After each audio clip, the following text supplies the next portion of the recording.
الحمدللہ رب العالمین والصلاة والسلام علی سید المرسلین اما بعد فاعوذ باللہ من الشیطان الرجیم بسم اللہ الرحمن الرحیم الصلاة والسلام علیک یا رسول اللہ الصلاة والسلام علیک یا حبیب اللہ الصلاة والسلام علیک یا نبی اللہ وعلی آلک واصحابک یا نور اللہ۔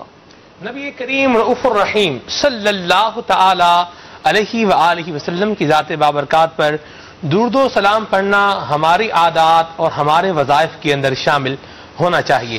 پیارے آقا مدینے والے مصطفیٰ صلی اللہ تعالی علیہ وآلہ وسلم نے ارشاد فرمایا زینوا مجالسکم بالصلاۃ علی فإن صلاتکم علی نور لکم یوم القیامہ، کہ تم اپنی مجلسوں کو مجھ پر درود پاک پڑھ کر آراستہ کرو کہ تمہارا مجھ پر درود پاک پڑھنا کل بروز قیامت تمہارے لیے نور ہوگا۔ صلو علی الحبیب صلی اللہ تعالی علی محمد صلی اللہ تعالی علیہ وسلم صلاۃ و سلام علیک یا سیدی یا رسول اللہ۔ مدنی چینل کا سلسلہ لبیک آپ دیکھ رہے ہیں۔ اس سلسلے کے اندر ایک پرٹیکولر موضوع بھی ہوتا ہے اور اس کے ساتھ ساتھ مختلف قسم کے مراحل اور مختلف سیگمنٹ یہ بھی سلسلے کے اندر شامل ہوتے ہیں۔ آج بھی اللہ تبارک و تعالیٰ کی رحمت سے اپنے معمول کے مطابق سلسلے کے اندر موضوع پر ڈسکشن بھی ہوگی اور اس کے ساتھ ساتھ دیگر مراحل بھی سلسلے کے اندر شامل رہیں گے۔ جس طرح یہاں منچ پر موجود اسلامی بھائی اپنے سوالات اور اپنی آراء اور اپنے محسوسات کا نگران شورا کے سامنے اظہار کرتے رہتے ہیں، اسی طرح مدنی چینل نے آپ کے لیے بھی اوپن فورم رکھا ہے، کھلا فورم رکھا ہے۔ آپ بھی سلسلے کے اندر شامل رہ سکتے ہیں، سلسلے کے موضوع میں شامل رہ سکتے ہیں، سلسلے کے کسی سیگمنٹ میں آپ اپنی پریزنس دینا چاہیں تو اس کے لیے بھی ذرائع آپ کے لیے کھلے ہوئے ہیں۔ آپ کال کے ذریعے سے، آپ واٹس ایپ کے ذریعے سے، آپ ٹیلی گرام کے ذریعے سے، آپ ٹیکسٹ میسج کے ذریعے سے، feedback@madanichannel.tv پر میل کے ذریعے سے، اور مدنی چینل لائیو کا جو سوشل میڈیا پیج ہے، فیس بک پیج ہے مدنی چینل لائیو، اس پر کمنٹس کر کے بھی آپ اپنی آراء کا، اپنی سجیشنز کا، اپنے سوالات کا اظہار کر سکتے ہیں۔ آپ کی کالز کو، آپ کے میسیجز کو، آپ کی میلز کو اور آپ کے کمنٹس کو انشاءاللہ ممکنہ صورت میں ہم اپنے سلسلے کا حصہ ضرور بنائیں گے۔ آج کے ہمارے سلسلے کا پرٹیکولر موضوع کیا ہے یہ جاننے کے لیے بڑھتے ہیں عبد الواجد بھائی کی طرف۔ جی حضور۔ جی حضور، آج کے ہمارے اس سلسلے کا جو موضوع ہے، عموماً مدنی چینل کے ناظرین جانتے ہیں کہ ہم ایسا موضوع لے کر آتے ہیں کہ جو تمام لوگوں سے ریلیٹ کرتا ہے اور جو کسی نہ کسی طرح سے ہمارے معاشرے کے ہر فرد سے اس کا تعلق ہوتا ہے، اور آج کا بھی موضوع یقیناً ایسا ہے، اور وہ ہے غفلت۔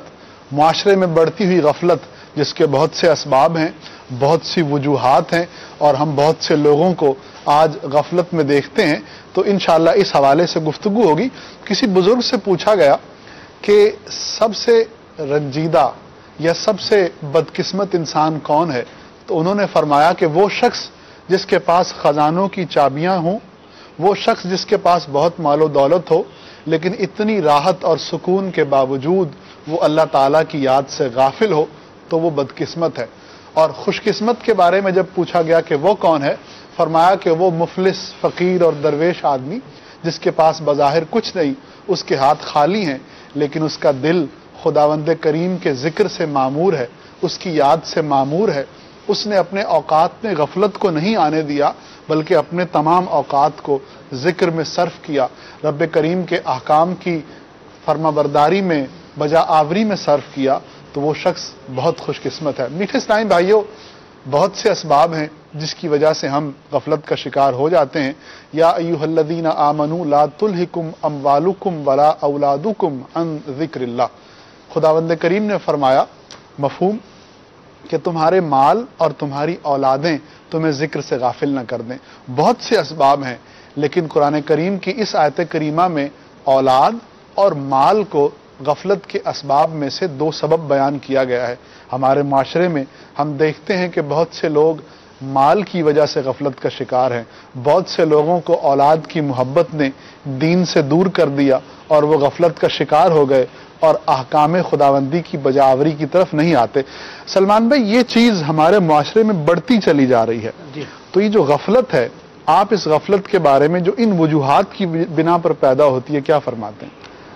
ایک بات جو فقہا اور صلحاء نے بیان فرمائی ہے عبدالواجد بھائی، وہ یہ بھی ہے کہ انسان جب اپنی اصل کو اور اپنی آخر کو بھول جاتا ہے، اپنی اصل کو، اپنی حقیقت کو جب بھول جاتا ہے، اور جو اس کا فائنل ڈیسٹینیشن ہے جب اس کو بھول جاتا ہے، تو پھر وہ غفلت کا شکار ہو جاتا ہے۔ آپ دیکھیں کہ کوئی بھی ایسا شخص جو اللہ تبارک و تعالیٰ کے ذکر سے غافل ہو، جو اللہ تبارک و تعالیٰ کی یاد سے دور ہو، نبی کریم صلی اللہ تعالی علیہ وآلہ وسلم کی تعلیمات سے پہلو تہی کر کے زندگی گزار رہا ہو، آپ دیکھیں گے کہ ایسے بندے کے اندر یہ کانسیپٹ نہیں ہوگا کہ مجھے ان قریب دنیا سے جانا بھی ہے، اور مجھے یہاں سے جانے کے بعد قبر کے اندر سوالات کے جوابات بھی دینے ہوں گے، اور کل قیامت میں جب اللہ تبارک و تعالیٰ کی بارگاہ میں حاضری ہوگی تو وہاں پر فرمایا ثم لتسألن یومئذ عن النعیم، نعمتوں کے بارے میں پرسش بھی ہوگی۔ جب انسان کے ذہن سے یہ سارے کانسیپٹ، میں نہیں کہتا بھول جاتے ہیں، دھندلے پڑ جاتے ہیں، تو پھر وہ غفلت کا شکار ہو جاتا ہے۔ آئیے ہم دیکھتے ہیں عبدالواجد بھائی، مہروز بھائی، کہ ایک شخص جو بیمار ہو جاتا ہے اور بیماری کی انتہائی سٹیج پر پہنچ جاتا ہے، جہاں پر آ کر کے جو طبیب ہیں، جو ڈاکٹرز ہیں، یہ اس کو مایوس العلاج کر دیتے ہیں۔ یعنی جب کہتے ہیں کہ بھی اب آپ ان کو یہاں سے گھر لے جائیں، اب آپ کا مریض 1 ہفتے کا مہمان ہے، 2 ہفتے کا مہمان ہے، یا اب اس کا علاج نہیں ہو سکتا، اب آپ دعا ہی کریں۔ اس وقت جب انسان کو موت یاد آتی ہے اور موت نظر آ رہی ہوتی ہے، پھر اس کا ذکر پھر اس کا دل اللہ تبارک و تعالیٰ کے ذکر کی طرف مائل ہو جاتا ہے، گویا کہ غفلت کی چادر جو ہے یہ ہٹ جاتی ہے اور اللہ تبارک و تعالیٰ کی یاد میں آدمی مصروف ہو جاتا ہے۔ جس طرح آپ نے یہ 2 ذرائع بتائے ہیں، مال ہے اور اولاد ہے، اور اسی طرح موت کو یاد نہ رکھنا اور کل اللہ تبارک و تعالیٰ کی بارگاہ میں پیش ہونے کو یاد نہ رکھنا، اپنے فائنل ڈیسٹینیشن میں سے پہلا ڈیسٹینیشن جو ہے قبر ہے، اس کو بھول جانا، یہ ساری وجوہات بنتی ہیں کہ انسان اللہ تبارک و تعالیٰ کی یاد کو چھوڑ دیتا ہے، اس سے غافل ہو جاتا ہے اور دنیا کی محبت کے اندر گرفتار ہو جاتا ہے۔ اس کو ایک حکایت کے ذریعے سے یوں بیان کیا گیا کہ ایک شخص جو تھا، اس نے خواب دیکھا کہ وہ ایک بیابان کے اندر بھاگ رہا ہے، اس حال میں کہ شیر اس کا تعاقب کر رہا ہے، شیر پیچھے آ رہا ہے، بندہ اپنی جان بچانے کے لیے بھاگ رہا ہے۔ رستے میں چلتے چلتے یہ ایسی بند گلی کی طرف گویا کہ آ گیا کہ جہاں پر آگے کنواں ہے، خندق ہے، یا تو اس میں گر درخت پر آیا جان بچانے کے لیے، تو یہاں پر جو ہے یہ سفید اور کالے چوہے اپنا کام کر رہے ہیں۔ اتنے میں اس نے ایک شہد کا چھتا دیکھا اور یہ شہد پینے میں مشغول ہو گیا۔ اب شہد پینے میں ایسا مشغول ہوا، نہ کوئی چوہوں کا خوف رہا، نہ شیر کا ڈر رہا، اور نہ ہی گڑھے کے اندر موجود سانپ کا کوئی خطرہ رہا۔ اس میں مشغول ہو گیا۔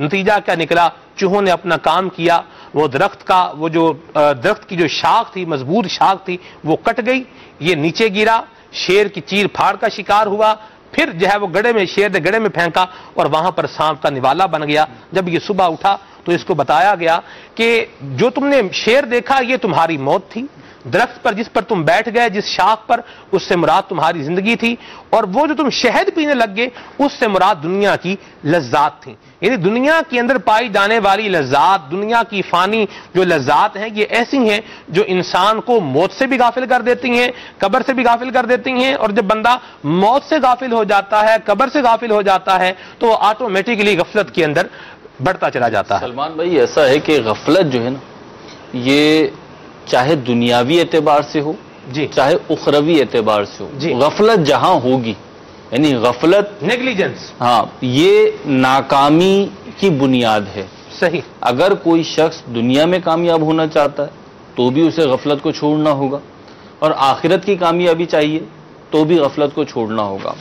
چھوٹے سے چھوٹا نقصان اور بڑے سے بڑا نقصان، اس کی ایک بہت بڑی وجہ جو بن سکتی ہے وہ غفلت ہوتی ہے۔ آپ دیکھیے، اگر دنیاوی طور پہ ہم دیکھیں، بڑے بڑے جو حادثے ہوتے ہیں، اس کی بعض اوقات وجہ ہی یہ ہوتی ہے کہ ذرا سی غفلت ہوئی اور ڈرائیور جو تھا اس سے غلطی ہوئی اور گاڑی نے ذرا سا جو ہے وہ رانگ وے پہ گئی، وہ پورا حادثہ ہو گیا، کبھی ٹرین الٹ گئی، کبھی جہاز جو ہے وہ بلاسٹ ہو گیا، زمین پہ گر گیا۔ زندہ مثال، سفر مدینہ پر اسلام بھائی تھے اور بدر شریف کی زیارت کو جا رہے تھے۔ اب ڈرائیور غافل ہو گیا، کیا کیا ڈرائیور جو ہے فیس بک یوز کرنے میں لگ گیا۔ اب فیس بک یوز کرنے میں لگ گیا اور گاڑی چل رہی ہے، چلتے چلتے چلتے گاڑی وہاں پر پہنچ گئی کہ آگے کھائی تھی. بلاخر گاڑی جو ہے وہ کھائی کے اندر گر گئی اور کئی عاشقان رسول جو ہے وہ اس کے اندر جام شہادت نوش کر گئے اور کئی جو تھے وہ اس کے اندر شدید زخمی ہو گئے اور ہاسپٹل میں داخل ہو گئے. نتیجہ کیا نکلا؟ نتیجہ یہ نکلا کہ ڈرائیور کی غفلت سے کچھ لوگ جو ہے وہ موت کے دھانے کو پہنچ گئے, کچھ شدید زخمی ہو گئے جو بعد میں ایک لمبے عرصے تک ہاسپٹلز میں جو ہے وہ داخل رہے, اور یہ ڈرائیور خود یہ سلاخوں کے پیچھے ہے اور ابھی تک سزا جو ہے بھگت رہا ہے. یہ غفلت دنیا کی ہو یا آخرت کی ہو یہ نقصان دہ ہے, اور نبی کریم رؤوف الرحیم صلی اللہ علیہ وسلم کے فرامین میں بھی کچھ غفلتیں بیان کی گئی ہیں کہ جن سے جگایا گیا. ایک حدیث میرے سامنے ہے جس کو امام محمد غزالی علیہ رحمت الباری نے مکاشفت القلوب میں بیان فرمایا. نبی کریم رؤوف الرحیم صلی اللہ علیہ وسلم ارشاد فرماتے ہیں, میری امت پر وہ زمانہ جل آئے گا کہ وہ 5 سے محبت کریں گے اور 5 کو بھول جائیں گے, اس سے غافل ہو جائیں گے. ایک دنیا سے محبت رکھیں گے اور آخرت کو بھول جائیں گے. دوسری مال سے محبت رکھیں گے اور محاسبے کو, اکاؤنٹیبلٹی کو بھول جائیں گے. تیسری مخلوق سے محبت رکھیں گے اور خالق کو بھول جائیں گے, اس سے غافل ہو جائیں گے. اور چوتھی یہ کہ گناہوں سے محبت رکھیں گے اور توبہ کو بھول جائیں گے. اور پانچویں یہ کہ محلات سے محبت رکھیں گے اور قبرستان کو بھول جائیں گے. تو یہ 5 بڑی بنیادی میں سمجھتا ہوں وہ غفلتیں یا وہ بھول ہے جو انسان سے ہوتی ہے, اور پھر اس کا خمیازہ اور اس کا نتیجہ, اس کا معاثر جو ہوتا ہے وہ اپنی دنیا میں بھی بھگتتا ہے, اس کو فیس کرتا ہے اور آخرت میں بھی کرتا ہے. اگر ہم بچپن سے لے کے بڑھاپے تک بلکہ قبر میں جانے تک کی اپنی زندگی کو ہم دیکھیں تو جو لوگ غفلت سے بچ کر کنسنٹریٹ کر کے اپنا گول اچیو کرنے کی کوشش کرتے ہیں تو وہ دنیا میں بھی آسودگی کی زندگی گزارتے ہیں, سکون کی زندگی گزارتے ہیں, کامیابی کی زندگی گزارتے ہیں. اور جو اپنا گول غفلت کی نظر کر دیتے ہیں تو پھر وہ دنیا میں بھی ناکام ہوتے ہیں, اور اندیشہ یہی ہے ان کے ظاہری اعمال کو دیکھتے ہوئے کہ آخرت میں بھی وہ ناکام ہو سکتے ہیں. پھر مہروز بھائی, علماء نے غفلت کو مختلف طریقوں سے بیان کیا. سب سے پہلی بات یہ کہ غفلت جو ہے وہ ذکر کے مقابلے میں ہے, یعنی ذکر جو ہے وہ خداوند کریم کی یاد ہے. پھر اس کی 3 قسمیں ہیں, ذکر لسانی ہے, ذکر قلبی ہے, ذکر بالجوارح ہے. یعنی زبان سے اللہ تعالیٰ کو یاد کرنا, دل میں اس کی یاد کا قائم رہنا, اور اس کے بعد جوارح سے اس کی یاد کے آثار کا ظاہر ہونا, اعضاء سے, انسان کی جسمانی اعضاء سے. جی جسمانی اعضاء سے.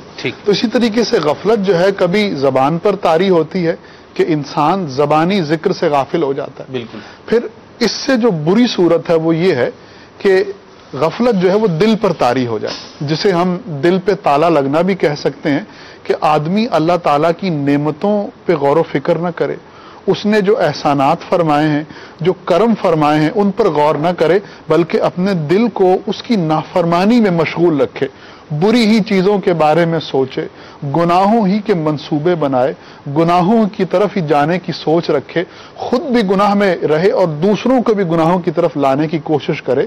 تو یہ وہ غفلت ہے جو دل پر طاری ہے. پھر غفلت جیسے اعضاء پر طاری ہوتی ہے کہ انسان جو ہے وہ اپنے اعضاء کے ساتھ بھی گناہوں کا ارتکاب کرتا ہے, اور وہ گناہوں کا کرنا جو ہے وہ غفلت کا ایک نشان اور غفلت کی ایک علامت ہوتی ہے.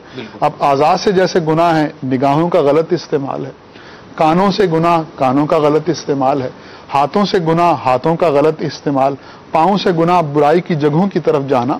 تو یہ وہ غفلتیں ہیں جو علماء نے بیان فرمائی ہیں, جو کبھی زبان پر, کبھی دل پر اور کبھی اعضاء پر طاری ہو جاتی ہیں. تو مہروز بھائی, اللہ تعالی ہمیں ان تمام طرح کی غفلتوں سے محفوظ فرمائے. اور یہ غفلت جو ہے یہ ناشکری میں بھی شمار کی گئی ہے, جیسے کہ آپ نے اشارتاً فرمایا بھی کہ جو غافل انسان ہے اسے نعمتوں کا احساس ہی نہیں ہے کہ میرے پاس ہے کیا, اور جب وہ غافل ہوتا ہے تو یہ ناشکری کی ایک صفت بنتی ہے, کیفیت بنتی ہے. اور اس آیت کے ماتحت جو قرآن کریم میں رب کریم نے ارشاد فرمایا, لَئِن شَكَرْتُمْ لَأَزِيدَنَّكُمْ وَلَئِن كَفَرْتُمْ إِنَّ عَذَابِي لَشَدِيدٌ, اس کے تحت کہ اگر تم میرا شکر کرو گے, میرا احسان مانو گے تو میں تمہیں اور دوں گا, اور اگر ناشکری کرو گے تو میرا عذاب سخت ہے. اس کے تحت مفتی احمد یار خان نعیمی رحمۃ اللہ تعالی نے تفسیری نکات بیان فرمائے. اس میں سے ایک یہ بھی ہے کہ ہرگز اس گمان میں نہ رہنا کہ اللہ رب العزت اس دن یعنی قیامت کے دن تمہارا عذر قبول کرے گا اور تمہاری غفلتوں اور کوتاہیوں کے باوجود تم سے راضی ہو جائے گا. ایسا نہیں ہوگا، بلکہ تمہیں غفلت کو چھوڑنا ہوگا گویا کہ، اور اپنی نعمتوں کا احساس کرنا ہوگا. اور یہ احساس کرنا یا نعمتوں کا ذکر کرنا، یہ بھی اللہ رب العزت کا شکر ہے. آپ نے ذکر کی بات کی، ایک بڑی پیاری حدیث اس حوالے سے میں نے پڑھی کہ ذکر کرنے والے کی ویسے تو الگ سے انفرادی طور پر بہت زیادہ فضائل آئے ہیں، لیکن بالخصوص بعض اوقات یہ فیلنگ آتی ہے کہ ہم کیوں غافل نہ رہیں. آپ دیکھیں یہ بھی غافل ہے، یہ بھی یوں کر رہا. اچھا غافل بھی نہیں کہتے وہ تو، یہ بھی اپنی زندگی گزار رہا ہے، وہ بھی اپنی زندگی گزار رہا ہے، اپنے انداز سے چل پھر رہا ہے سلمان بھائی. تو میں کیوں نہیں ان ساری چیزوں کو جو ہے اویل کروں، ان اپرچونیٹیز سے فائدہ اٹھاؤں اور ان چیزوں سے جو بھی لطف اندوزی کی صورت بن سکتی ہے وہ کروں. اور میں کیوں گویا کہ ایک غفلت کو چھوڑ کر اور ذکر کرنے والا، شکر کرنے والا اور اپنے گول کو اچیو کرنے والا یا گول پہ نظر رکھنے والا بن جاؤں، اپنے منتہے نظر اپنے مقصد کو بناؤں. تو کیوں بناؤں؟ ایک حدیث پاک میں نے پڑھی، مجھے بڑا مزہ آیا کہ نبی کریم علیہ الصلوۃ والسلام نے ارشاد فرمایا، غافل لوگوں کے درمیان، جو لوگ غفلت کا شکار ہیں، ان لوگوں کے درمیان اللہ رب العزت کا ذکر کرنے والا شکست خوردہ لوگوں کے درمیان صبر کرنے والے کی طرح ہے. تو یہ وہ افراد جو ہوتے ہیں نا، جو کہتے ہیں یہ یوں کر رہا ہے، یہ یوں کر رہا ہے، یہ یوں کر رہا ہے، تو میں کیوں کروں؟ تو یہ حدیث ان کے لیے بڑی ڈھارس ہے کہ نبی کریم علیہ الصلوۃ والسلام نے غافلوں کے درمیان ذکر کرنا، اور پھر ذکر کی ابھی آپ نے یہ 3 اقسام بھی بیان فرمائی دی ہیں. جی مہروز بھائی، آپ نے ایک سبب جو بیان فرمایا، یقیناً ہمارے معاشرے میں یہ ایک جو چیز ہے نا، دوسروں کو دیکھنا اور جو وہ کر رہے ہیں اسی چیز کو اپنانا، وہ روا روی میں جو وہ کر رہے ہیں ہم نے بھی وہی کرنا ہے، یہ چیز ہمارے معاشرے کی بربادی کے اسباب میں سے ایک بہت بڑا سبب ہے. پنجابی میں ایک جو ہے وہ کہتے ہیں کہ اگر کسی کا منہ جو ہے وہ لال ہو تو اپنا منہ جو ہے وہ تھپڑ مار کے لال نہیں کرتے. تو یہ بڑی پیاری بات کرنے جا رہے ہیں اب ماشاءاللہ مدینہ. اچھا، تو وہ اسباب جو ہے، مطلب ہم دوسروں کو جو کرتا دیکھتے ہیں وہی ہم کرنے کی کوشش کرتے ہیں. بحیثیت مسلمان ہماری سوچ ایسی نہیں ہونی چاہیے. ہماری سوچ یہ ہونی چاہیے کہ ہم نے وہ کرنا ہے جو ہمیں اللہ تعالیٰ نے حکم دیا ہے، ہم نے وہ کرنا ہے جو ہمیں اس کے پیارے حبیب صلی اللہ تعالی علیہ وسلم نے حکم دیا ہے، اور ہم نے وہ کرنا ہے جو ہم نیک لوگوں کو کرتے ہوئے دیکھتے ہیں. وہ لباس پہننا ہے جو نیک لوگوں نے پہننا طریقہ بنایا ہوا ہے. اس انداز سے گفتگو کرنی ہے جس انداز سے اللہ کے نیک بندے گفتگو کرتے ہیں، اور اس طریقے پر، اس رستے پر چلنا ہے جس رستے پر اللہ کے نیک بندے چلتے ہیں. تو صحبت، مہروز بھائی، صحبت، ہم جن کی صحبت میں بیٹھتے ہیں وہی رنگ ہم اپنا لیتے ہیں.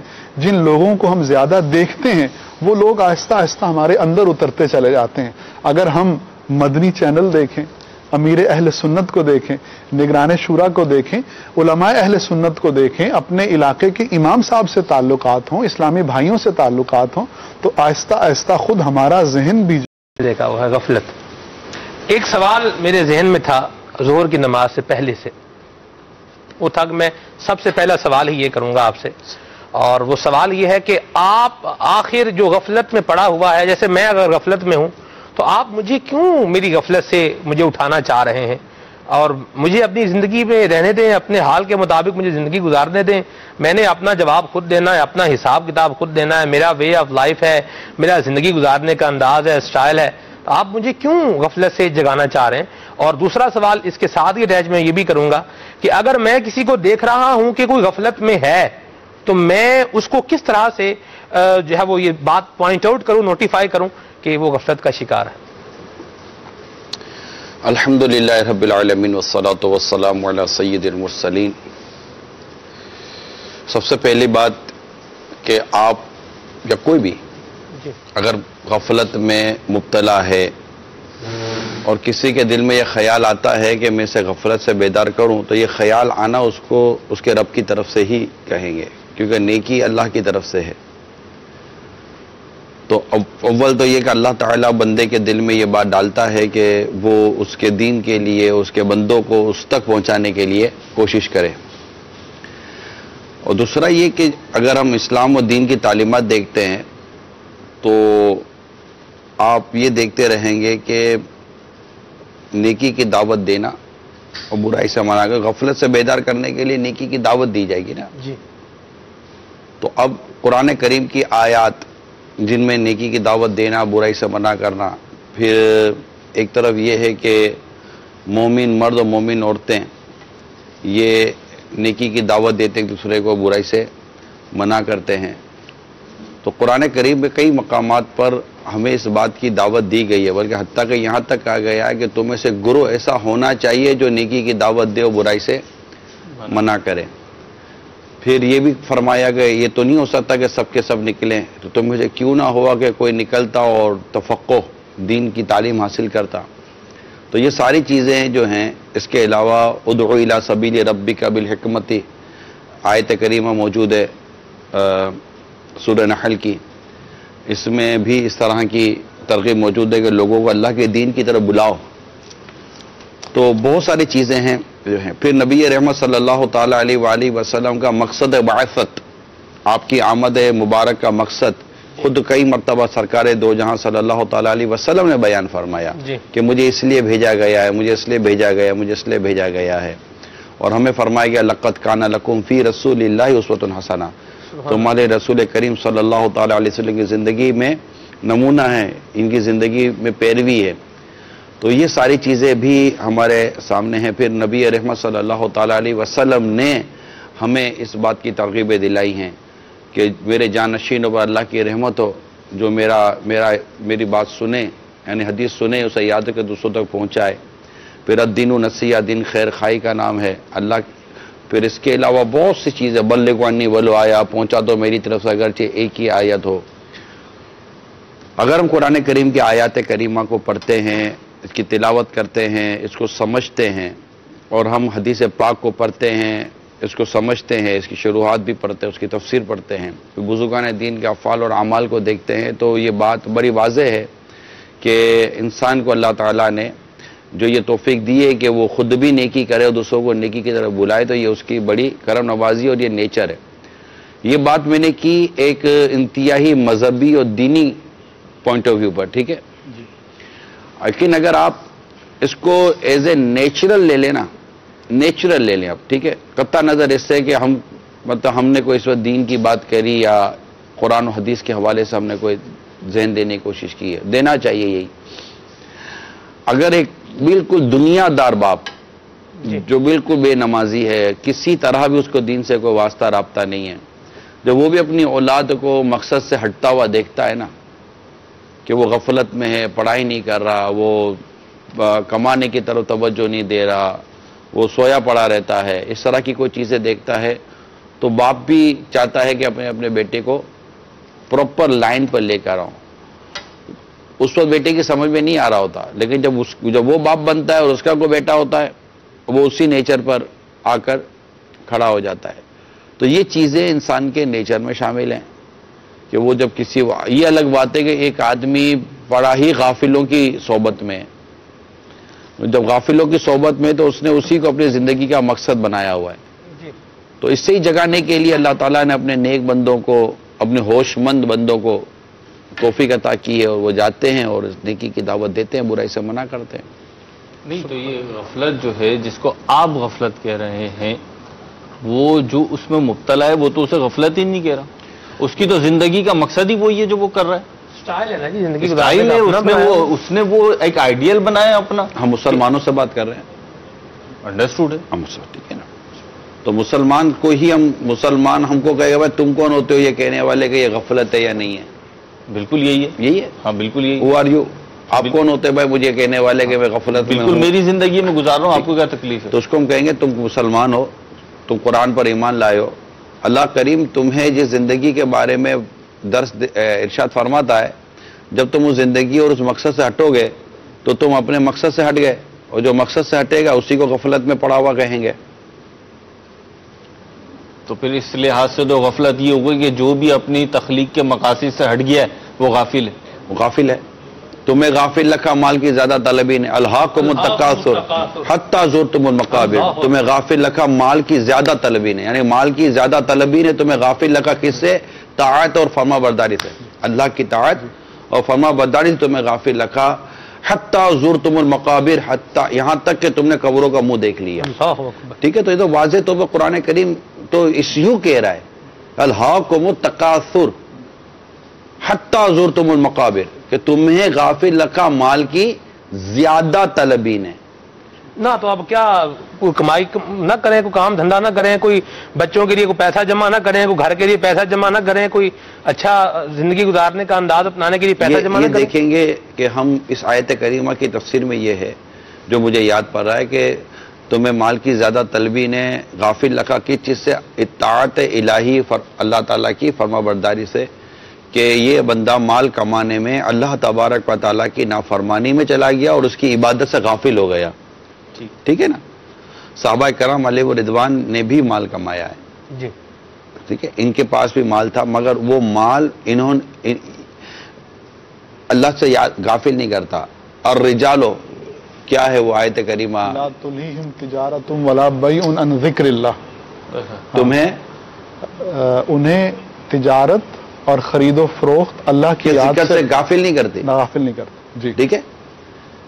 یاد دیکھیں قرآن کریم کو اگر ہم مختلف جگہوں پر دیکھیں گے تو ہمیں ہر جواب خود قرآن کریم میں ملتا چلا جائے گا کہ الرجالو ہے, مرد وہ ہیں جی جنہیں غافل نہیں کرتی تجارت اور خرید و فروخت. یہ سورہ جمعہ کے اندر ہے نہیں, کہیں اور ہوگی. ٹھیک ہے. اور سورہ جمعہ میں بھی اس طرح کا ہے کہ جب تم اذان سنو تو اذا نودی للصلاۃ من یوم الجمعۃ فاسعوا الی ذکر اللہ وذروا البیع, ہاں خرید و فروخت ترک کر دو اور اللہ کے ذکر کی طرف چلو. ہاں جی. پھر الصلاۃ فانتشروا فی الارض, دعوت دی جا رہی ہے قرآن کریم میں, جب تم نماز پوری کر لو فانتشروا فی الارض, زمین پر منتشر ہو جاؤ. کس کے لیے؟ وابتغوا فضلا من اللہ, اللہ تعالیٰ کا فضل تلاش کرنے کے لیے. اس فضل سے مراد تجارت و کسب حلال ہے.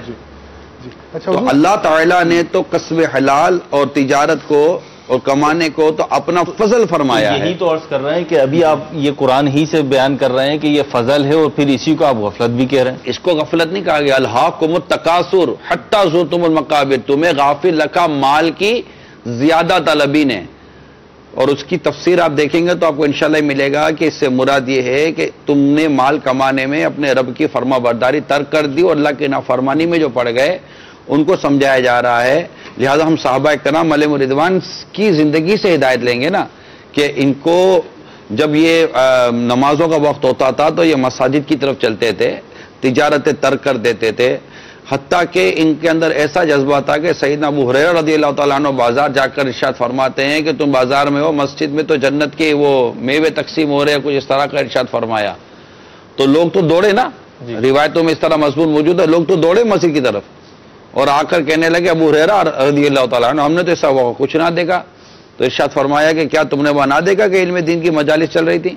کہا ہاں. تو کہا وہی تو جنت کے میوے ہیں, وہی تو جنت کی نعمتیں جو تقسیم ہو رہے تھے. اسی طرح کے ایک روایت کا مضمون موجود ہے. دیکھیں بیلنس کے ساتھ چلے. انبیاء کرام مال کا وارث نہیں بناتے, ان کی وراثت جو ہوتی ہے وہ علم ہی ہوتی ہے. اچھا یہاں وہ آیت کریمہ ہے وہ میں دوبارہ پڑھ دیتا ہوں, آپ اس کا ترجمہ بھی کر دیں تاکہ وہ سیکوینس کے اندر آ جائے. یا ایھا الذین آمنوا, اے ایمان والو, اذا نودی للصلاۃ, جب نماز کے لیے اذان دی جائے, یعنی اس سے جمعہ کی اذان مراد ہے, من یوم الجمعۃ, من یوم الجمعہ, جمعہ کے روز, فاسعوا الی ذکر اللہ وذروا البیع, تو دوڑو اللہ تعالیٰ کے ذکر کی طرف, وذروا البیع, اور بے ترک کر دو, یعنی خرید و فروخت ترک کر دو. ذالکم خیر لکم ان کنتم تعلمون, یہ تمہارے لیے بہتر ہے, ان کنتم تعلمون, اگر تم جانتے. جی. فاذا قضیت الصلاۃ, جب تم نماز پوری کر لو, فانتشروا فی الارض, زمین پر پھیل جاؤ, وابتغوا من فضل اللہ, زمین پر پھیل جاؤ اور اللہ تعالیٰ کا فضل تلاش کرو. واذکروا اللہ کثیرا لعلکم تفلحون, اللہ تعالیٰ کا کثرت سے ذکر کرو تاکہ تمہیں فلاح نصیب ہو. بالکل جی حضور. اچھا یہ جو میں ایک اور طریقے سے یہ سوال کروں گا کہ غفلت جو ہے وہ لذت ہے, اور یہ لذتیں مختلف طریقوں سے آتی ہیں. آنکھوں کی لذت ہے, سننے کی لذت ہے, لمس کی چھونے کی لذت ہے. تو مغربی معاشرے کے جو مفکرین ہیں, فلاسفرز ہیں, وہ کہتے ہیں کہ آپ ہمیں لذت لینے سے کیوں منع کرتے ہیں؟ ہمیں آخر قدرت نے آنکھیں دی ہیں, بدن دیا ہے, کان دیے ہیں, تو آپ ہمیں ان چیزوں سے لطف اندوز ہونے دیں. ہمیں موبائل کمپنی جب موبائل دیتی ہے نا تو اس کے ساتھ ایک کتاب دیتی ہے کہ اس کو کیسے یوز کرنا ہے. ٹھیک, واہ, اللہ اللہ اللہ, کیا بات ہے. ٹھیک ہے. ہم ٹی وی لیتے ہیں تو اس کے ساتھ ایک کتاب آتی ہے کہ اس کو کیسے استعمال ہونا ہے. یہ کتاب ٹی وی بنانے والے نے کتاب دی ہے. انسان کو پیدا کرنے والے اللہ تعالیٰ نے انسانوں کے لیے، انسانیت کے لیے کتاب عطا فرمائی ہے، وہ ہے قرآن۔ قرآن سے دیکھیں گے، قرآن سے پوچھیں گے، قرآن بتائے گا کہ لذت کاہے میں، قرآن بتائے گا کہ آنکھوں کی لذت لینی ہے تو کہاں سے تمہیں ملے گی، ہاتھوں کی لذت لینی ہے تو کہاں سے تمہیں ملے گی، آنکھ کا استعمال کہاں ہونا چاہیے، ہاتھ کا استعمال کہاں ہونا چاہیے، پاؤں کا استعمال کہاں ہونا چاہیے۔ قرآن میں خود بھی کہیں کہ بھائی یہ تو تم حدیث کی بات کرتے ہو، تو خود قرآن ہی کہتا ہے، کون سی آیت کریمہ ہے نا کہ یہ محبوب جو تمہیں دے وہ لے لو، وما آتاکم الرسول فخذوہ جو تمہیں رسول دے وہ لے لو، وما نہاکم عنہ فانتہوا، جس چیز سے روکے اسے رک جاؤ۔ یہاں پر باقاعدہ حدیث مبارک سے استدلال، حدیث مبارک کی طرف رجوع کرنے کا واضح بیان موجود ہے جی کہ تم یہ حبیب تمہیں جو دیں وہ لے لو، جس چیز سے روکے اسے رک جاؤ۔ تو اب اس کو سمجھنے کے لیے بندہ کہاں جائے گا؟ حدیث کی طرف جائے گا، ٹھیک ہے، حدیث کو سمجھنے کے لیے شروعات کی طرف جائے گا۔ علم 1400 برس سے زیادہ عرصہ گزر گیا، علم اسی طرح مخلوق تک پہنچا ہے، جو اس کے علاوہ اور راستہ ڈھونڈنے کی کوشش کرتے ہیں وہ گمراہ ہو جاتے ہیں۔ علم اسی طرح اللہ کریم نے یہ کتاب اپنے حبیب پر نازل کی، سبحان اللہ، براہ راست اپنے بندوں پر نازل نہیں کی، براہ راست اپنے بندوں کو احکامات عطا نہیں کیے۔ اللہ کریم نے یہ کتاب قرآن کریم اپنے حبیب کے قلب اطہر پر، سورہ حشر کی آیت کریمہ ہے نا کہ یہ لو انزلنا هذا القرآن على جبل لرأيته خاشعا متصدعا من خشیت اللہ، اگر یہ قرآن کسی پہاڑ پر نازل ہوتا تو ریزہ ریزہ ہو جاتا اللہ تعالیٰ کے خوف سے۔ اور یہ آیت کریمہ کس پر کہاں نازل ہوئی؟ محبوب کریم کے سینہ مبارک پر نازل ہوئی ہے۔ کیسا کریم ہے وہ سینہ مبارک، ٹھیک ہے۔ تو وہ قرآن کریم وہاں نازل ہوا، وہاں سے اس کی پوری وضاحت کے ساتھ کہ یہ حبیب وہ ہے نا واقعہ کے مقصد کا مقصد، ہم نے تمہیں رسول بھیجا تاکہ تم آیت کریمہ کی تلاوت کریں۔ وہ کون سی آیت کریمہ ہے؟ کاش کے میں حافظ ہوتا، اور ہم بھی کاش ہم حافظ ہوتے ہیں۔ اکبر بھائی، یزکیہم یزکی ویعلمہم الکتاب والحکمہ، وَيُعَلِّمُهُمُ الکتاب کہ تمہیں کتاب کا علم سکھاتے ہیں۔ کیا ہے؟ آقا دو جہاں صلی اللہ علیہ وسلم کی شان کیا بیان کی؟ وَيُعَلِّمُهُمُ الْكِتَابَ، کہ یہ وہ ہیں، ہم نے تمہیں رسول بھیجا جو تمہیں کتاب کا علم سکھاتے ہیں، سبحان اللہ، سکھاتے ہیں، جی، اور وَيُزَكِّيهِمْ، وَيُزَكِّيهِمْ، اور تزکیہ نفس کرتے ہیں، تمہیں ستھرا کرتے ہیں، تمہیں پاک کرتے ہیں۔ یہ اس کے بعد کا ہے، اس کے بعد یہ ان کی شان ہے۔ جی، ہم اب موضوع تک رہ دیں۔ اب جیسے وہ آپ حافظ تو نہیں ہیں، لیکن اتنی توجہ کیسے جاتی ہے آپ کی؟ جی ابھی میں کوئی 5 7 8 آیتیں جو آپ اشارتاً بیان کر چکے ہیں۔ دعوت اسلامی کے مدنی ماحول کی برکت ہے، اور کیا اس کو ہم بھی کہیں ہیں گے؟ نا دعوت اسلامی کے ماحول میں، ہم بھی آپ کو بھی یاد ہوتی ہے جب آپ آتے ہیں بولنے پر تو پھر تو آپ ہو، جب میں نہیں ہوتا تو پھر آپ ہی بول رہے ہوتے ہیں۔ تو علم و حکمت کا سکھانا اور تزکیہ نفوس، تزکیہ، ٹھیک ہے نا۔ تو اللہ کریم نے کتاب نازل کی محبوب کریم پر، محبوب کریم نے کتاب تلاوت کی اور علم سکھایا اور تزکیہ نفس کیا، جو آپ کی صحبت میں رہے پیارے پیارے صحابہ کرام علیہم رضوان، انہوں نے اس علم کو ان سے لیا، تابعین سے لیا، تبع تابعین نے۔ یہ صحبتیں لیتے، جس کو آپ تھوڑی دیر میرے آنے سے پہلے جو صحبتوں کا بیان کر رہے تھے، تو یہ لیتے لیتے لیتے لیتے آج تک اعلیٰ حضرت علیہ رحمان نے یہی لکھا ہے کہ یہی وہ مین طریقہ ہے جس سے علم پہنچا ہے، پھر ائمہ مجتہدین تک پہنچا، ان سے مطلب کہ علماء تک پہنچا، یہ آ رہا ہے علم دین لینے کا بیسٹ وے یہی ہے، ٹھیک ہے۔ اچھا، پھر فرمایا کہ یہ آسان ہے، تھوڑا سا میں موضوع سے ہٹوں گا، علم شریعت اس طرح پہنچا، یہ آسان ہے، جس کو لینے کا اتنا اہم راستہ ہے۔ علم طریقت تو اس سے زیادہ مشکل ہے، اس کو لینے کے لیے بندہ ڈائریکٹ کیسے جائے گا؟ یہ کسی نیک بندے کی نگاہ سے آتا ہے اور اللہ کے ولی کی صحبت سے آتا ہے۔ چلیں ابھی تک کی گفتگو سے پتہ چل گیا غفلت، یہ غافل نہیں ہونا چاہیے، سب کچھ ہے، لیکن دنیا کی جتنی بھی آبادی ہے، نہیں، ابھی واضح نہیں ہوا، معذرت کے ساتھ واضح نہیں ہوا، کیونکہ موضوع کو پورا کر لیتے ہم۔ جی بالکل موضوع کو پورا کرتے، کیونکہ قرآن کریم میں مقصد زندگی بیان کیا گیا۔ دیکھیں، ہم اپنے ناظرین میں ایسے کئی ہوتے ہیں کہ جو دیکھتے ہیں کہ یار ابھی تک بات واضح نہیں ہوئی، میں خود سمجھ رہا ہوں کہ بات ابھی واضح نہیں، ابھی تو ہم مقصد ہی سمجھا رہے ہیں کہ یہ غفلت ہے۔ لیکن اگر میں نے کہا نا کہ قرآن کریم، جیسے ابھی آپ نے سوال کیا، تو ایک بک، ایک کتاب اللہ تعالیٰ نے بندوں کو دی نا، کہ بھئی یہ ہے، اس کو دیکھو تمہیں زندگی کیسے گزارنی ہے. اب اس میں لیسن، اس میں سبق موجود ہے. والعصر ان الانسان لفی خسر. پوری سورہ عصر بتاتی ہے کہ ہماری زندگی کا مقصد کیا ہے، کہ انسان خسارے میں ہے. الا الذین آمنوا، وہ جو ایمان لائے، وہ جو نیک اعمال کیے، وہ وتواصوا بالحق وتواصوا بالصبر، اور حق کی وصیت کی اور اس پر آنے والی مصیبتوں پر صبر کیا. ٹھیک ہے. الذی خلق الموت والحیات لیبلوکم ایکم احسن عملا.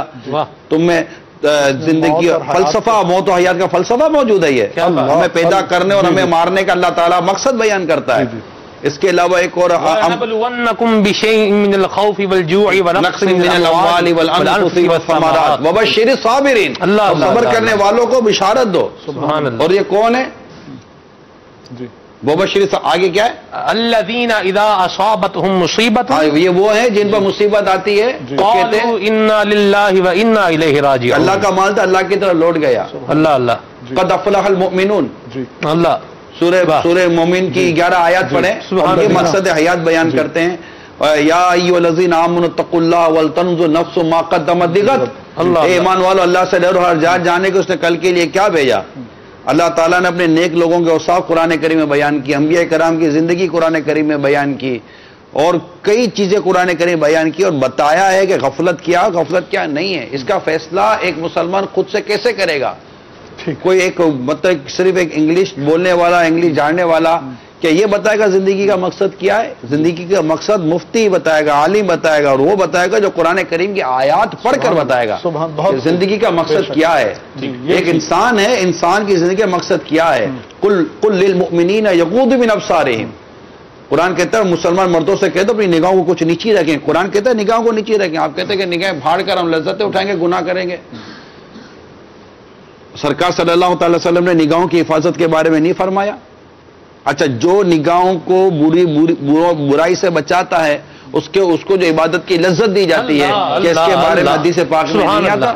سبحان اللہ. ایمان کی حلاوت. کیا جو دنیا میں اللہ تعالیٰ کی خوشنودی اور رضا کے لیے شراب ترک کر دیتا ہے، کیا قیامت کے روز اسے شراب طہور پلانے کا وعدہ نہیں فرمایا گیا؟ اللہ اللہ.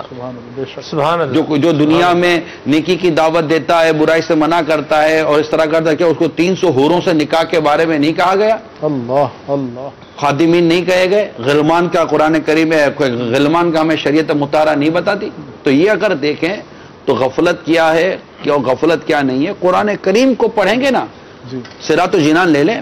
ہم تو کہتے ہیں رمضان مبارک کا مہینہ آ رہا ہے، صراط الجنان کی 9 جلدیں آ گئی. غالباً مجھے امید ہے کہ انشاءاللہ شاید ہو سکتا ہے کہ ماہ رمضان سے پہلے 10 جلدیں آ بھی جائیں. 10ویں آ جائے. تو آپ پوری کے پورے قرآن کی یہ لے لیں، پڑھیں. وقتی وقت ہے بھائی، وقتی وقت ہے.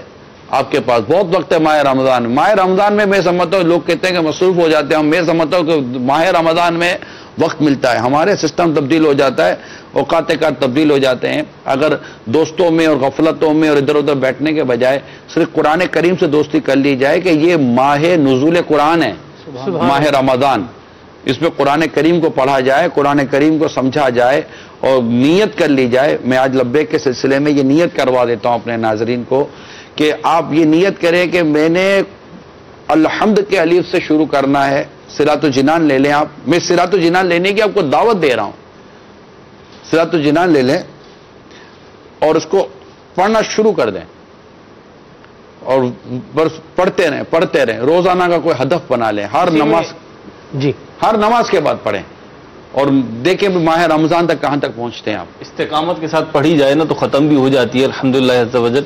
باب المدینہ میں کئی ایسی مساجدیں ہیں، ایسی مساجد جہاں پہ صراط الجنان صبح فجر کے مدنی حلقے میں شروع ہوئی اور کہیں پر 1، کہیں پہ 2، کہیں پہ 3 آیتیں پڑھی گئی اور وہ ختم ہوتی جا رہی ہیں. اور سننے والوں کو اس سے الحمدللہ فوائد حاصل ہوتے ہیں. اسی میں قرآن کریم کی ایک اور آیت مبارکہ پڑھنے کو ملے گی جس میں مقصد حیات بیان ہو رہا ہے. غفلت کی چادر خود بخود اس سے اترتی چلی جائے گی. وما خلقت الجن والانس الا ليعبدون افحسبتم انما خلقناکم عبثا انکم الینا لا ترجعون. کیا تم اس گمان میں ہو کہ ہم نے تمہیں یوں ہی پیدا کر دیا؟ کیا تمہیں اللہ کی طرف پلٹنا نہیں ہے؟ مقصد کیا تمہیں اللہ کی طرف پلٹنا نہیں ہے؟ لوٹنا ہے. لوٹا وہاں جاتا ہے جہاں سے بندہ آیا ہو. اللہ اکبر. سبحان اللہ. بہت بھائی میں اس وقت ساؤتھ افریقہ سے گھر کی طرف لوٹا ہوں. میں یہاں سے ساؤتھ افریقہ جاتے ہوئے نہیں کہوں گا کہ میں ساؤتھ افریقہ لوٹ رہا ہوں. لوٹا وہیں جاتا ہے جہاں سے بندہ آیا ہوا ہوتا ہے. ٹھیک ہے، یا ایتها النفس الارجعی، یا ایتها النفس المطمئنہ، یا ایتها النفس المطمئنہ ارجعی، لوٹا اپنے رب کی طرف، راضیۃ مرضیہ، یہ منزل پانی ہے اللہ کی رحمت سے انشاءاللہ۔ آج تو فیضان قرآن چل رہا ہے الحمدللہ۔ الحمدللہ اللہ احسان۔ فادخلی فی عبادی، اللہ کی طرف سے جب یہ خوشخبری مل جائے یار، فادخلی فی عبادی، داخل ہو جا میرے بندوں میں، فادخلی جنتی، داخل ہو جا میری جنت میں، وادخلی جنتی، داخل ہو جا میری جنت میں۔ اور کیا چاہیے بندے کو یار، یہ مطمئن نفس کی طرف چلنا، اپنی اس نفس کو جو ہم نے پالی ہوئی ہے، نفس میں تغیر ہے، نفس ختم نہیں ہوتی، نفس میں تغیر ہے، نفس بدلتی ہے، نفس کو جتنا زیادہ آپ پریشرائز کریں گے یہ بدلتی رہے گی اور یہ سپورٹنگ کی طرف بڑھے گی، اس کو جتنی آزادی دیں گے اتنی آزاد ہوتی چلی جائے گی، ان کو قید کریں گے، یہ نفس کی کوالٹی ہے، یہ نفس کا نیچر ہے، اس کو پڑھ لیا جائے، نفس میں تغیر ہے، اس کو جتنا آپ چینج کریں گے یہ چینج ہو جائے گی، جتنا اس کو آپ ایزی کریں گے ایزی ہوتی چلی جائے گی، اور یہ ایک وقت آتا ہے کہ نفس اس سٹیج پر آ جاتی ہے، جیسے نفس امارہ وہ گناہوں کی طرف لے کے جاتے ہیں، نفس لوامہ کہ جب بندہ سے غلطی ہو جائے تو وہ اس سے ملامت کرتی ہے اور وہ توبہ لاتا ہے، رجوع لاتا ہے، پھر مزید یہ مجاہدے اور ریاضتیں اور اللہ کی رضا والے کام کرتا ہے، حتیٰ کہ وہ نفس مطمئنہ ہو جاتی ہے۔ تو یہ چیزیں ہیں کہ جو انسان کو غفلت سے نکالتی ہیں، اور قرآن کریم میں اور حدیث مبارک میں واضح طور پر، میں سارے جو کچھ بھی علم دین سے شغف رکھتے ہیں میں آپ کو دعوت دیتا ہوں، میرات المناجیح یہ کتاب لے لیں، مفتی احمد یار خان نعیمی رحمۃ اللہ تعالیٰ علیہ کی شرح مشکات ہے، اس کی 6ٹھی جلد یا 7ویں جلد کا پہلا باب ہے کتاب الرقاق، نرمی دل کا بیان، یہ ہوگا تقریباً 100-150 صفحات پر مشتمل یہ پورا موضوع ہوگا۔ اب یہ پورا پڑھ لیں ایک مرتبہ، اسلام و دین زندگی گزارنے کا کیا طریقہ ارشاد فرماتا ہے، یہ آپ کو کتاب و رقاق میں مل جائے گا، ہر طالب علم کو یہ پڑھنا چاہیے۔ دعوت اسلامی کی ویب سائٹ سے بھی مل جائے گا انشاءاللہ، اور جو ہمارا دعوت اسلامی کی مجلس سے آئی ٹی کی طرف سے ایک سافٹ ویئر جاری کیا گیا ہے المدینہ لائبریری، اس کے اندر بھی الحمدللہ میرے اس مطلب پی سی ٹیبلیٹ کے اندر یہ پوری مشکات شریف موجود ہے، الحمدللہ پوری مشکات شریف موجود ہے اللہ تعالیٰ کی رحمت سے، اس میں الحمدللہ تفاسیر موجود ہیں، اس کے اندر کنز الایمان موجود ہے الحمدللہ رب العالمین۔ اور مجھے یہ مفتی احمد یار خان نعیمی رحمۃ اللہ تعالیٰ علیہ کی کتاب المناجی، میرات المناجی شرح مشکات، یہ بہت کام آئی ہے۔ جب ہم باب الاسلام کی طرف گئے تھے، جب شورا نہیں بنی تھی اپنے سلمان بھائی، تو سندھ کابینہ بنی تھی، شورا اس کے بعد بنی تھی، پہلے کراچی انتظامی کابینہ، سب سے پہلے بنی تھی باب المدینہ صحرائے مدینہ کی مجلس، صحرائے مدینہ باب المدینہ کراچی اجتماع جہاں ہوتا تھا، سب سے پہلے یہ مجلس بنی تھی، اور اس مجلس کے بعد پھر بنی تھی کراچی انتظامی کابینہ، جس کے حاجی مشتاق رحمۃ اللہ تعالیٰ علیہ نگران بنے تھے، ابھی شورا نہیں بنی تھی۔ اس کے بعد پھر ہم باپا کے ساتھ چلے تھے نواب شاہ کی طرف، اور وہاں بنی تھی سندھ انتظامی کابینہ، مجالس و انتظامی کابینہ بننے کا یہ ایک سلسلہ شروع ہوا تھا۔ پھر سندھ انتظامی کابینہ بن، اس نواب شاہ کے اندر امیر سنت نے ایک بیان کیا تھا، اور مشاورت اور یہ جو کابینہ اس وقت ہم کہتے، جب اعلانات کیے تو امیر سنت نے ایک جملہ ارشاد فرمایا تھا کہ یہ جو کابینہ یہ انشاءاللہ شریعت کے مطابق آپ کے فیصلے کرے گی۔ مجھے بالکل یاد ہے اس وقت میں نے امیر سنت کی باتیں سنی تھی، میں بھی اس مجلس کا رکن تھا، تو میں کہا یار یہ تو بات بڑی اہم کر دی امیر سنت نے، اب یہ ملے گا کہاں سے؟ اس وقت مجھے اسی مشکات شریف سے قضاء کا بیان ملا، یہ شاید 6ٹھی جلد میں قضاء کا بیان، امارت و قضاء کا بیان، جس میں فیصلے کے بیان ہیں، عدل، انصاف، قاضی، فیصلے، یہ سارا بیان وہاں موجود ہے۔ شاید مجھے یاد پڑتا ہے کہ تھوڑے دنوں کے اندر میں پورا باب پڑھ لیا تھا، ماشاءاللہ، کہ یار اتنی بڑی بات کر دی امیر سنت نے۔ اب پتا تو ہو کہ یہ عدل، انصاف، اگرچہ اس کے اور ہمارے تقاضوں میں فرق ہے، مگر ایک زبردست گائیڈ لائن ملی۔ اور پھر اچھا ایک تو حدیث کی ترجمہ دیکھیے، اس کے بعد جو مفتی صاحب جو شرح بیان کرتے ہیں، پھر وہ شرح کے بعد جو موجودہ عوام اس میں سے کیا لے سکتی ہے، یہ جو بیان، جیسے تفسیر نعیمی ہم دیکھتے ہیں تو تفسیر نعیمی میں جو مفتی صاحب فوائد لکھتے ہیں، ایک آیت کریمہ کے تحت 8 8 10 10 12 فائدے لکھ دیتے ہیں. یعنی میں نے ایک دفعہ مفتی دعوت اسلامی مفتی محمد فاروق اتاری صاحب رحمۃ اللہ تعالیٰ علیہ سے عرض کی تھی کہ حضور فلاں آیت کریمہ میں بہت ساری باتیں ذہن میں آتی ہیں، اب اپنی طرف سے تفسیر تو نہیں کر سکتے، تفسیر بھی رائے جائز نہیں ہے، تو ذہن میں خیالات آتے ہیں کہ یار اس کی یہ تفسیر ہوگی تو کیا کرنا چاہے. تو مفتی صاحب فرماتے تھے کہ تفسیر نعیمی میں مفتی احمد یار خان نعیمی رحمۃ اللہ تعالیٰ علیہ نے جو فوائد لکھے نا، اس فوائد کو آپ پڑھ لیں، یہ اس آیت کریمہ کے تحت یہ بیان ہے. سبحان اللہ، کتنی خوبصورت بات کر دی تھی. علماء کی بات ہوتی ہے. غفلت دور کیوں نہیں ہوتی؟ اسی میں یہ بھی ایڈ کر لیں، میرا سوال آپ سے وہ ملتا جلتا ہی ہے کہ دنیا کی جتنی بھی آبادی ہے، جتنے بھی افراد ہیں، ابھی جو بھی گفتگو ہوئی ہماری، لیکن اکثریت غافل ہے یا نہیں؟ میں ان کی طرف پہلے جاؤں گا سلمان بھائی کی طرف. میرا خیال ہے کہ یہ خبط سوار ہونا ہی نہیں چاہیے کہ مجھ سے غفلت دور ہو گئی ہے. اللہ اکبر.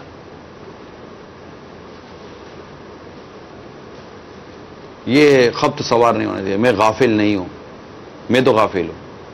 اولیاء کرام کی زندگیوں میں جو پڑھنے کو ملا وہ یہی تھا کہ انہوں نے اپنے آپ کو غافلین ہی میں بیان کیا، حالانکہ وہ غفلت سے جگانے والے تھے. وہ ہے نا کہ شیطان مسلط ہے افسوس مگر وہ ہے غفلت سے مگر اب بھی بیدار کیا گناہوں کا پڑا دنداز ہوتا ہوں، مجھے اب خواب غفلت سے جگا دو یا رسول اللہ. یہ ان کی عاجزی ان کی ساری ہے. اور مفتی اعلیٰ حضرت رحمۃ اللہ تعالیٰ علیہ مریدین کے لیے لکھتے ہیں کہ مرید کی کامیابی اس میں ہے کہ اس پر فتح باب نہ ہو. فتح باب نہ، دروازہ نہ کھلے اس کے اوپر. اس پر وہ دروازے نہ کھلے، کیونکہ مرید جو ہوتا ہے نا، مرید جب اپنے پیر کے ساتھ آگے بڑھتا ہے نا، اور پیر جب اسے راہ سلوک کی منزلیں طے کرواتا ہے، ہم لوگ سالک کہلاتے ہیں، ٹھیک ہے. پیر جب راہ سلوک کی منزلیں جو طے کر رہا ہوتا ہے پیر صاحب کے ساتھ، تو جب پیر صاحب کے ساتھ راہ سلوک کی منزلیں طے کرتا ہے تو اس پر دروازے کھلتے ہیں. اس پہ بہت ساری چیزیں منکشف ہوتی چلی جاتی ہیں، اس کے ذہن کے، اس کے دماغ کے، اس کے دل کے، اس کی آنکھوں کے بہت سارے دریچے کھلتے ہیں اور پردے ہٹتے ہیں، اور بہت ساری چیزیں اسے محسوس ہو رہی ہوتی ہیں. اس کی اپروچ بڑھ جاتی ہے، اس کا بہت کچھ بڑھ جاتا ہے. تو اس میں اس کو بہت ساری چیزیں اس پر ظاہر ہونا شروع ہو جاتی ہے. بعضوں کو عجیب کچھ ایسی چیزیں نصیب ہو جاتی ہیں، مل جاتی ہیں. تو اس میں ڈر ہوتا ہے کہ یہ چیز ہو جائے گی تو وہ بولے گا کہ میں کہیں پہنچ گیا ہوں، تو وہ اپنی منزل سے ہٹ جائے گا کہ مجھے میری منزل جیسے کہ مل گئی ہے. تو اعلیٰ حضرت رحمۃ اللہ تعالیٰ علیہ نے بڑی خوبصورت بات کی کہ مرید کی کامیابی اس میں کہ اس کو فتح باب نہ ہو. وہ زندگی بھر اپنے آپ کو ناقص سمجھے گا تو اس کی کامیابی ہے. اللہ بہت خوب. یہ میں نے فتاوی رضویہ میں جو پڑھا تھا، میں نے اس کا جو میرے موٹی عقل میں آیا وہ میں نے عرض کیا. تو البتہ جو لوگ گناہوں میں پڑے رہتے ہیں اور بالکل واضح طور پر گناہوں میں پڑے رہتے ہیں، نمازیں نہیں پڑھتے تو طہارت کا خیال نہیں رکھتے، شرابیں پیتے ہیں، گناہ کرتے ہیں، گانے باجے سنتے ہیں، فلمیں ڈرامے دیتے ہیں، وہ تو سخت اللہ کی نافرمانیوں میں پڑے ہوئے ہیں. ہمارے اولیاء کرام نے جو اپنے آپ کو غفلت کا بیان کیا تو اس میں ان کا گناہوں میں پڑنا نہیں تھا. ان کو بھی یہ تھا کہ جو وقت یہ بھی شاید ہم اللہ کے ذکر میں گزار دیتے، اللہ کے ذکر میں گزار دیتے. ہم سوتے کم، ہم کھاتے کم، ہم پیتے کم، ہم بولتے کم. وہ اپنے مطلب اس مقام ہے جو ان کو نصیب ہے اس کے مطابق یہ بات کر رہے ہوتے ہیں. تو اب جو لوگ گناہ میں مبتلا ہیں ان کو چاہیے کہ ہم عذاب الہی کو پڑھیں. دیکھیے سزا کا ڈر یہ جرم سے بچاتا ہے. دنیا میں اب آپ سارے ہم قتل نہیں کرتے، پتہ ہے کہ ہاتھوں ہاتھ دھر لیے جائیں گے، جبکہ قتل ناحق اللہ نے حرام کر دیا. جی قتل ناحق اللہ نے حرام کر دیا، لیکن چونکہ دنیا میں بھی اس پر پکڑ موجود ہے، جی ایک قانون موجود ہے، تو آدمی ڈرتا ہے قتل کرتے ہوئے نا. عام آدمی چلتے تھے قتل نہیں کرتے تھا، لیکن چونکہ غیبت پر دنیا کو کوئی قانون پکڑتا ہی نہیں ہے، بیٹھ کر خوب دبا دب غیبتیں ہو رہی ہو. قانون پکڑنے والوں میں بھی غیبتیں ہو رہی ہوتی ہے، بھی آپ بیٹھ کر غیبتیں کرتے ہو تو کیا تعجب. حالانکہ غیبت کو بھی اللہ نے حرام فرمایا، قتل ناحق کو بھی اللہ تعالیٰ نے حرام فرمایا ہے. لیکن بندہ کیا کرتا ہے کہ قتل ناحق سے بچ رہا ہے، کیونکہ وہاں پر بالکل واضح طور پر ہاتھوں ہاتھ اس کو سزا کا خوف ہے. اور یہاں غیبت پر چونکہ اگر توبہ کیے بغیر مر گیا اور غیبت کا گناہ اسے سزا میں مبتلا کر سکتا ہے، تو اب اس کو خوف اتنا نہیں ہے. تو سزا کا خوف یہ انسان کو غفلت سے جگاتا ہے. لہذا جو بھی گناہوں میں ہم پڑھ رہے ہوتے ہیں ان کے متعلق جو سزائیں بیان کی گئی ہیں ان کو پڑھا جائے تو انشاءاللہ غفلت دور ہو سکتی ہے. اور پھر نیک لوگوں کی صحبت جیسے آپ نے فرمایا, غافل کی صحبت تجھے غافل بنائے گی, کامل کی صحبت تجھے کامل بنائے گی. کالز کی طرف بڑھتے ہیں. مجھے ویسے آج تھوڑا جلدی جانا ہے, کتنے بجے جانا ہے؟ بس مجھے حاجی امین ہمارے نگران ہیں, انہوں نے حکم فرمایا تھا جلدی آنے کیونکہ نیچے تربیتی اجتماع جاری ہے جی, اور میرا بیان بھی ہے. وہ بیان براہ راست نہیں ہے, آج ملاقات بھی نہیں ہوگی اثر کے بعد, تو وہ بیان بھی ہے. 4 کالز لے لیں, 4 تھوڑے کورس لیں, 4 ایک ساتھ لے لیتے ہیں. لے لے کالس لے لیں. ٹھیک جی. السلام علیکم ورحمۃ اللہ وبرکاتہ. وعلیکم السلام ورحمۃ اللہ وبرکاتہ. آج کا موضوع غفلت ہے.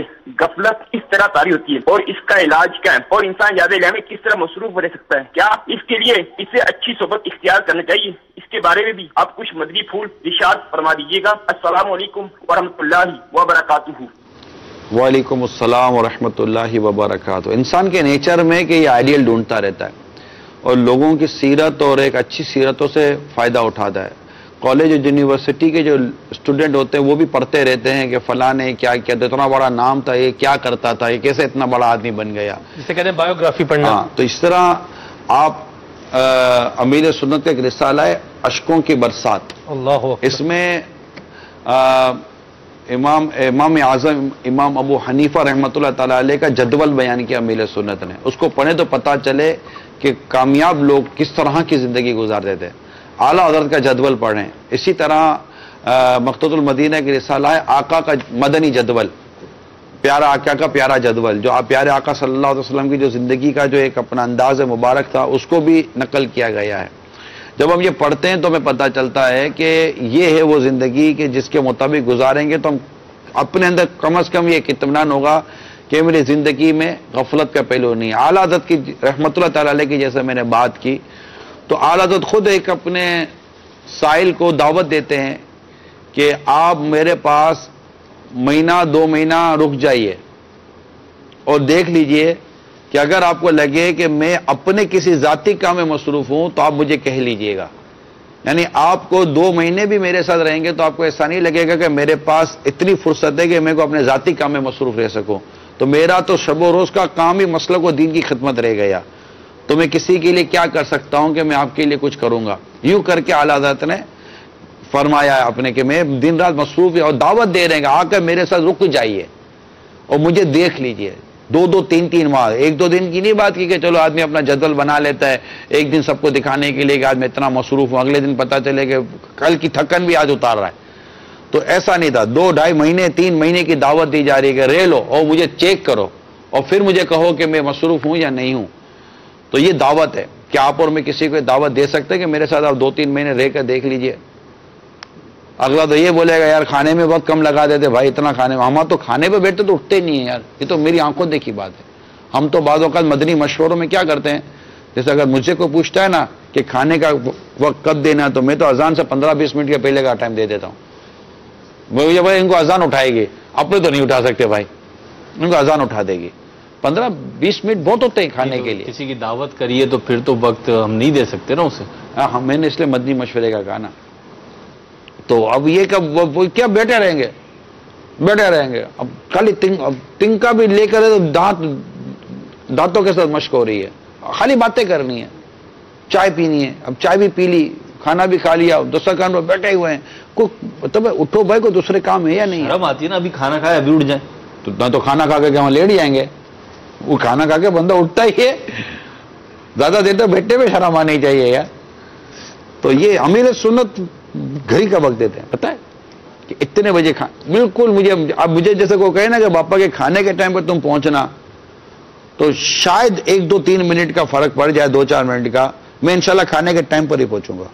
اچھا, مجھے پتا ہے کہ باپا کب کھانے سے فارغ ہو جائیں گے. یعنی اگر آپ مجھے کہو نا کہ آپ چلے جاؤ اور امیر سنت کبھی کھا رہے ہوں گے, تو شاید میں آپ کو کہہ سکتا ہوں کہ نہیں باپا کھانے کا فارغ ہو چکے ہوں گے. سبحان اللہ. کیا وہ سحری کا ٹائم ہو یا افطار کا, مطلب سحری کا کھانا ہو یا افطار کے بعد کا کھانا ہو, اتنا شیڈول پر. یعنی آپ مثال دیتا ہوں, مجھے کہنا کہ یار آپ میں نے کہا پاپا نماز میں ہوں گے، یعنی نماز میں ہوں گے اس کا جدول بنا ہوا ہے، یہ بات پاپا کے نماز پڑھنے کا ہے، یہ بات پاپا کے تحریری کام کرنے، یعنی الحمدللہ اتنا پرفیکٹ جدول، جدول پر استقامت اتنی ہے کہ آپ جیسے میں چونکہ قریب رہتا ہوں، آنا جانا تو ہر ایک کو تو باہر نہیں پتا ہوگا نا کہ انسائٹ سچویشن کیا ہوتی ہے، لیکن اب میں اندر ہوں تو میں کنفیوز نہیں ہوں، سمجھ رہے ہیں، میں اندر ہوں تو میں کنفیوز نہیں ہوں کہ یار پتہ نہیں پاپا جاگ رہے ہوں گے نہیں جاگ رہے ہوں گے، کام کر رہے ہوں گے کہ کیا کر رہے ہوں گے، نہیں، آپ کو الحمدللہ میں بتا سکتا ہوں کسی حد تک انسان ہے کچھ نہ کچھ ویریشن آتی ہے کہ یہ امیل سنت کا اس وقت وظیفہ اور وظائف پڑھ رہے ہوں گے، یہ بیٹھ کر تحریری کام یا لکھ پڑھ رہے ہوں گے، آپ کا تصور شیخ تو ایسے ہوتا ہوگا آنکھیں بند کرتے ہوں گے تو آپ سوچتے ہوں گے جذبہ سامنے آ جاتا ہے نا، کیسا مزہ آتا ہوگا۔ لیکن کیسے امیر اہل سنت، مطلب امیر اہل سنت ہے، امیر دعوت اسلامی ہے، اور باوجود اس کے کہ جو بھی سیکیورٹی ریزن ہے کچھ نہ کچھ اسلام میں پہنچ ہی جاتے ہوں گے، معاملات ہوتے ہوں گے، مسائل ہوتے ہوں گے، مصروفیات ہوتی ہوں گی، تو اب دوسرا تو وہ جدول نہیں دیکھتا نا، وہ تو ڈسٹرب کرنے پر ہی تلا رہتا ہوگا۔ ڈسٹرب وہ یہ بھی ہے کہ یہ بات باپا نے عوام کے لیے دیا ہوگا، ڈسٹرب کرنے والوں کا بھی ایک وقت رکھ نہیں ڈسٹرب نہیں کرتے، ڈسٹرب کون کرے گا ان کو جو ڈسٹرب کرنے کے لیے آتے ہیں اس کو بھی راستہ بتا دیتے ہیں۔ ایک شخص کی کوالٹی ایسی ہے کہ مطلب ایسا ٹائم ہے ہی نہیں کہ وہ ہم چائے پینے بھی بیٹھیں گے تو چار باتیں ہو ہی رہی ہوں گی اس طرح کی کہ جس کے ہم کہیں گے کہ کوئی دینی یا دنیاوی انشاءاللہ فائدہ ہوتا ہوگا۔ تو یہ میرے پاس کچھ تحریری سوالات بھی ہیں، ان کو شامل کرتے ہیں، موضوع سے ریلیٹڈ تو نہیں ہے لیکن سوال بہرحال ضرور ہے۔ سوال ہے اسلامی بہن کا لکھا ہوا ہے، اور سوال یہ ہے کہ یہ بتائیے کہ اپنے شوہر پر انفرادی کوشش کس طرح کی جائے مدنی ماحول سے منسلک کرنے کے لیے؟ خدمت کر کے، شفقت کر کے، محبت کر کے، مسکرا کر انفرادی کوشش کی جاتی ہے۔ ایسی انفرادی کوشش دیکھیں، محبت ہے نا یہ بات منواتی ہے، آپ کی محبت اور آپ کی خدمت جب اس کے دل میں اتری ہوئی ہوگی اور آپ کی اپنی عبادت کا انداز جب وہ دیکھ رہے ہوں گے اور آپ کی رقت قلبی، آپ کی تلاوت یہ سب دیکھ رہے ہوں گے، یعنی شوہر کہے کہ میری بیوی نیک ہے، جس طرح واقع یہ بھی ہے، میں ہمیشہ کہتا رہتا ہوں کہ بیوی کب بولے گی کہ میرا شوہر نیک ہے، اس طرح شوہر کب بولے گا کہ میری بیوی نیک ہے؟ یہ تو غیبتیں کرتی رہتی ہے، جب بھی آتا ہوں کوسنے دیتی رہتی ہے، کسی نہ کسی کو خرابی کر رہی ہوتی ہے، اس کے علاوہ دنیا میں اس کو سب برا لگتا ہے، میں ہی سب سے اچھی ہوں باقی سارے برے ہیں۔ اب شوہر بھی تو بچہ تو نہیں ہے نا یار، منہ ناک سے تو کھاتا نہیں ہے، منہ سے کھاتا ہے، اس کو پتہ نہیں ہے کہ آپ خالی خالی کی برائی کر رہی ہو، تو یہ اندازہ ہو جاتا ہے شوہر کو بھی۔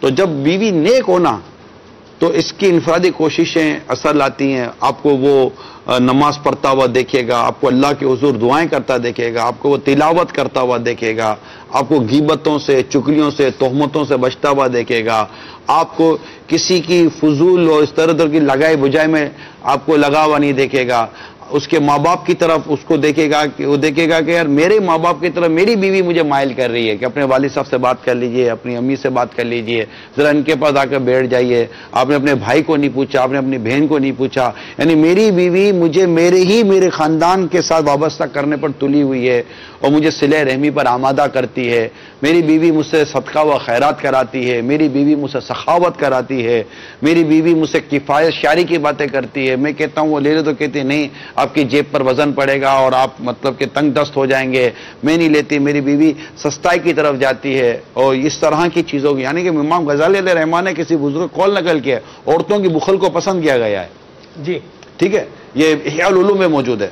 تو یہ ساری چیزیں، یہاں سے بخل سے مراد یہ نہیں لگے کہ وہ زکوٰۃ نہ دے، زکوٰۃ فرض ہوگی تو وہ دینا ہی پڑے گا، تو یہ چیزیں مستحب لکھا ہے کہ شوہر کے مال کو وہ بچائے اور اس کی اجازت کے بغیر اس کے ناپسندیدہ لوگوں اس کے گھر میں نہ آنے چاہیے، اور اپنے پردے کا خیال رکھے گی، اپنی عزت کا خیال رکھے گی، اس کو لگے گا کہ میری بیوی غیر مردوں سے ایسے بھاگتی جیسے کہ کوئی سانپ سے بھاگتا ہے۔